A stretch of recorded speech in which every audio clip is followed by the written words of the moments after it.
Mr. Russell, my trainee barista. See how's the improvement. Yes. Yes. 1, 2, 3, 4. Cut. Yes. So the 8 of my latte art, my trainee barista, Mr. Russell from Bangladesh. Ayan guys.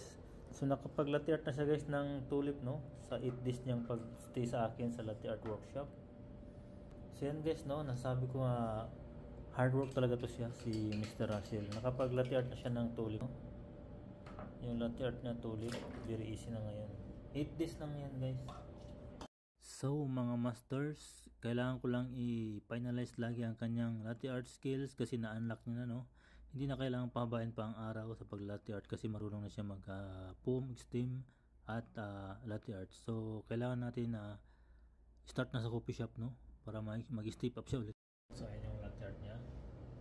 Sa D8 niya, sa D8 ng latte art, kanya yung ginagawa. So thank you.